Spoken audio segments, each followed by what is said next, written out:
One of the most critical questions in the Bible is, how are we to understand the nature of God? Should we understand God as being a three-part being, a trinity? Or should we understand God as a simple absolute unity, God being one? And one of the passages that comes up most frequently in this discussion is Genesis chapter 1, verse 26, where God says, "Let us make man." Trinitarians argue that this is a very, very strong source for their belief in a three-part God. Obviously, though, this doesn't necessarily flow from the expression, "let us make man." It could equally be argued that God has two parts, or God is a quaternity of four parts.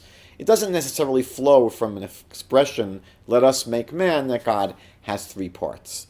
However, it's important to understand that most serious Christian scholars are quick to admit that their belief in a Trinity is not really something that can be derived from the Hebrew Scriptures.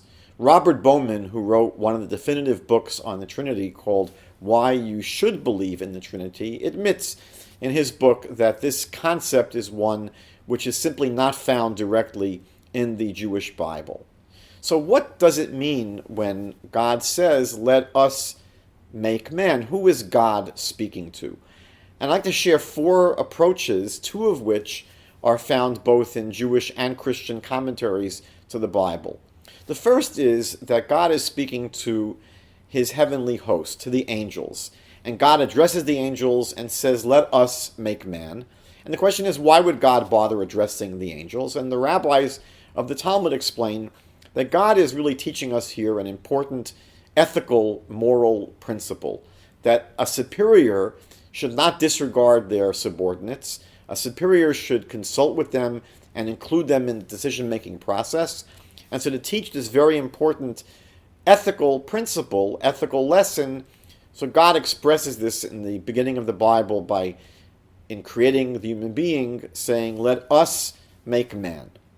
A second approach, which is also discussed both in Jewish and Christian sources, is that the Bible here is employing what is referred to as the royal we. That in both literature and scripture, we find that majesty, the king or queen, will often speak in the first person plural. So the king will often say, "What shall we do at this time?" And so too here in Genesis 1:26, God says, "Let us make man." A third approach is found in the Jewish medieval Bible scholar Moses Nachmanides, the Ramban, who says that the creation of man is really a dual creation. It comes from two parts.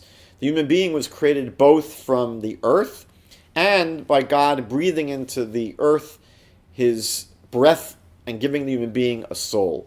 So Nachmanides explains that in the creation of man, God really addresses the earth, the world. And God says to the world, "Let us make man." You, the world, will give the physical component of the human being from the earth, and I, God, will give the human being the spiritual component, his soul, by the breath. The fourth approach is offered by Rabbi Israel Baal Shem Tov, the founder of the Hasidic movement in Judaism, and he says something fascinating and inspiring. The Baal Shem Tov says that really everything else that was created, God was able to create unilaterally, simply by saying, "Let there be. Let there be light, let there be trees, let there be bears, let there be stars." But when it comes to the human being, God is basically saying, "I cannot create a human being all by myself.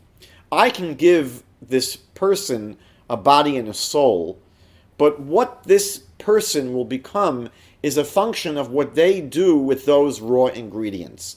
So the Baal Shem Tov says that God is really addressing every human being who will ever live.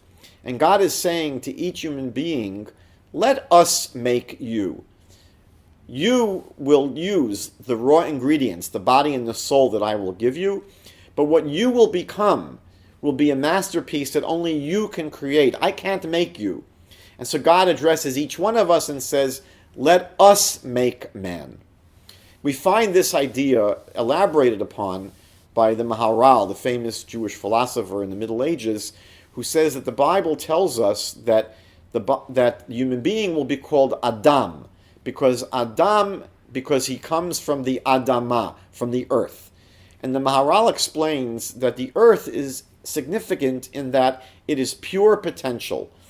A field, a plot of land, if it's worked properly and cultivated by plowing it and fertilizing it and planting it and watering it and tending it, can be very productive and produce a beautiful crop, a beautiful field.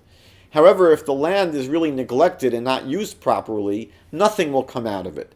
And so the human being is very similar. The Adam comes from the Adamah. And just as the earth, the Adamah, is pure potential, the human being that God created is pure potential.